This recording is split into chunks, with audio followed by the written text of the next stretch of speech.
this will be this year, working for negotiating federal funding. Yeah, I think you've heard from all the speakers behind me that what we're doing here in a region is really a national model, that they are looking, whether it be the blueprint or the master transportation plan or some of the other things that you've heard, is that collectively this region works really well together.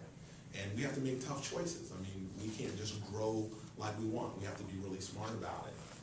And a lot of that is in place in the blueprint and some other things.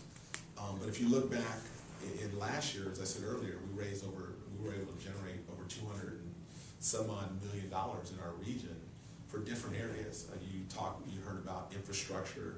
We got education dollars. We got energy dollars that went to environment. We were looking at housing, public safety, and transportation. So we expect to, again, get our fair share, whatever that happens to be. We probably believe our fair share is a little bigger than it was last year.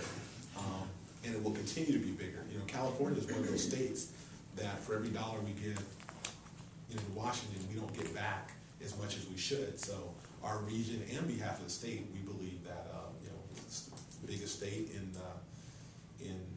the country, and we're not getting as much as we think we should. And certainly our region should get above and beyond. At least we believe. And I got to thank Congresswoman Matsui, who's done an incredible job. We're all very indebted to what she's been able to do back in Washington for us all as well.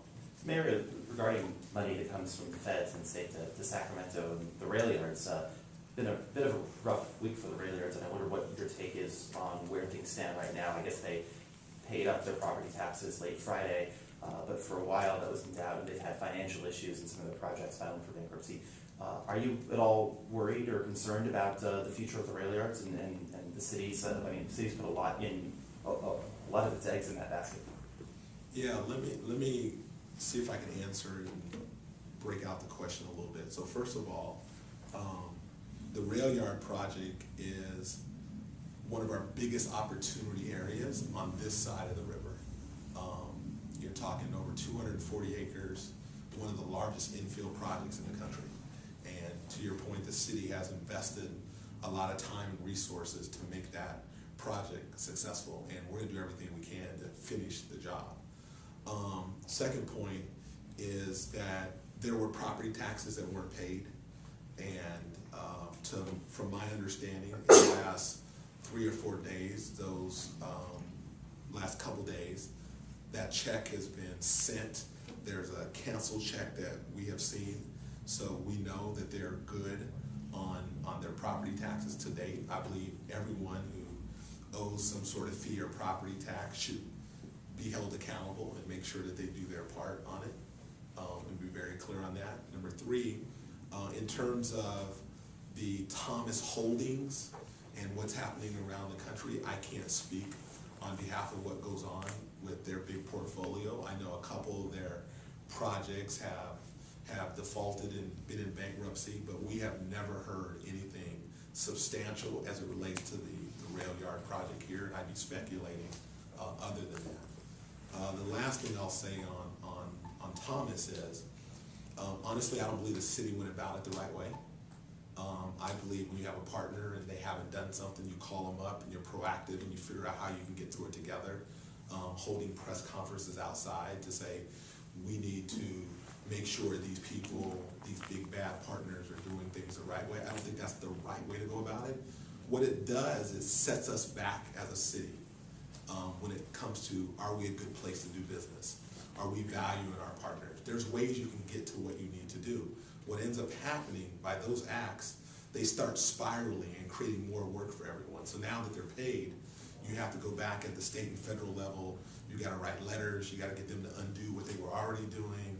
Then you don't realize by the act that we did, we actually could be halting jobs. So our unemployment rate is double digits right now. And because we didn't handle it in a different way, there's dollars that may not flow, and now people could be out of work again. That to me is not smart. So I do not think that was the best way that the city should have went about doing it, in my opinion. And I'm not speaking on behalf of anybody else, just as a mayor. I mean, are you concerned at all about the rail yard's future at this point, just given all of those issues? No, as I said earlier, we're going to do everything we can to make it successful. I have not heard anything substantial or concrete as it relates to their ability to not make a payment or a note on that big project. They're good in terms of their property taxes now. So as far as I know, I do not have any new knowledge that this big project will be in jeopardy at this point in time. You said you didn't think the city went about it the right way. You referred to a press conference. Are you specifically referring to Councilman Kevin McCarty's press conference? Yeah, yes, I don't think that was the right way to do it, in my opinion. This is a second, like we as a mayor, as an elected official, as a council person, there's ways that we can do it and get our point across. I just don't believe that was the best way to do it. It was Nestle's 2 or 3 months ago.